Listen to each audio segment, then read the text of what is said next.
इस बीच एक बड़ी खबर आ रही है। सीएम गहलोत ने जो नामांकन दाखिल किया है, शपथ पत्र में जो जानकारी दी है वो एक रोचक जानकारी आपको बताते हैं। सीएम अशोक गहलोत की सालाना आय बढ़ी है। नामांकन पत्र में सीएम ने जो जानकारी दी है उसके मुताबिक 22-23 के फाइनेंशियल ईयर में 25,74,000 रुपए का इजाफा हुआ। 2018-19 में 20,88,000 की संपत्ति थी, जिसमें बताया गया सीएम की सालाना आय जो थी 20,88,000 रुपए के 18-19 में, उसमें इजाफा देखा गया है। आपको बता दें सीएम के पास मात्र 20,000 रुपए नकद दिखाए गए हैं। पत्नी सुनीता गहलोत के पास में 10,000 रुपए कैश दिखाया गया है। सीएम के बैंक खाते में 1,93,00,000 रुपए जमा दिखाए गए हैं। पत्नी के नाम बैंक में 65 लाख रुपए जमा है। सीएम की पत्नी के पास में 23.75 तोला सोना यानी 23.75 तोला सोना, 900 ग्राम चांदी। सीएम के मात्र आधा तोला सोना है सीएम के पास। सीएम की पत्नी के पास में LIC और टाटा स्टील के 6,63,000 के आसपास के शेयर हैं। सीएम के पास में 1,95,00,000 की चल संपत्ति है। पत्नी के पास में 86,72,000 की चल संपत्ति है। सीएम के पास विधानसभा का दिया हुआ एक आईफोन है, एक music system, 2 fridge, 2 AC, 2 colour TV, 5 steel book अलमारी, 3 स्टील फाइल अलमारी गहलोत के पास है। खुद का कोई वाहन नहीं है। सीएम गहलोत के खिलाफ 4 केस पेंडिंग है, दिल्ली में 1 और जयपुर में 3 केस। सीएम के खिलाफ दिल्ली में मानहानि का भी केस पेंडिंग है। सोनी हॉस्पिटल को जमीन आवंटित करने के मामले में केस पेंडिंग है। माइनिंग लीज आवंटन को लेकर भी जयपुर में केस पेंडिंग चल रहा है। कालीसिंध बांध प्रोजेक्ट मामले में भी केस का निपटारा हो चुका है। सीएम की अचल संपत्ति जोधपुर के मंडोर में 23 बीघा पैतृक खेती की जमीन है। 7 करोड़ बाजार मूल्य के हिसाब से देखा जाए तो मुंडवा नागौर में पैतृक प्लॉट में आधा हिस्सा है।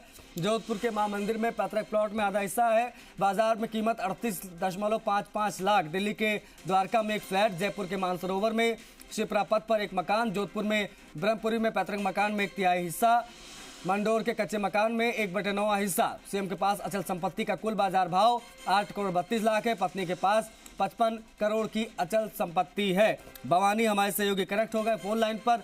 भवानी, शपथ पत्र में क्या संपत्ति निकलकर सामने आई, कितना इजाफा हुआ, बताएं जरा दर्शकों को मुख्यमंत्री के। देखिए, सीएम अशोक गहलोत ने आज सरदारपुरा विधानसभा से अपना नामांकन दाखिल किया है और नामांकन के साथ ही उन्होंने जो शपथ पत्र रिटर्निंग अधिकारी के समक्ष पेश किया था, उसके हिसाब से अगर देखा जाए तो अशोक गहलोत की जो सालाना आय है उसमें कहीं न कहीं इस बार जो बढ़ोतरी है वो शपथ पत्र में दी गई है। 2022-23 की बात करें तो यहाँ पर जो आय है वो 25.74 लाख रुपए शो की गई, जबकि 2018-19-20 में 18-19 की बात करें तो उस समय सालाना जो आय थी सीएम की वो 20,81,000 रुपए थी। तो ऐसे में कह सकते हैं कि करीब 5 लाख रुपए की जो आय है उसमें बढ़ोतरी हुई है। और ये पूरी जो है शपथ पत्र में सीएम ने जो रिटर्निंग अधिकारी है उसके सामने पूरी संपत्ति का ब्यौरा दिया। इसमें सबसे बड़ी बात है कि सीएम के नाम के किसी तरह का वाहन है वो नहीं है, मतलब कह सकते हैं कि खुद का कोई वाहन नहीं है। बाकी जो जमीन की बात करें तो जयपुर में जिस तरह की जमीन की बात कही गई है, इसके बाद नागौर में है और जोधपुर में जो आवासी मकान है और रहवासी मकान है उसके बारे में यहाँ पर ब्यौरा दिया गया। सीएम ने अपनी पत्नी के नाम की जो संपत्ति है उसमें सीएम के पास में लगभग 1 करोड़ 95 लाख रुपए की चल संपत्ति शपथ पत्र के जरिए बताई गई और पत्नी के पास करीब 86.72 लाख की चल संपत्ति की जो शपथ पत्र में पूरी जानकारी दी गई है।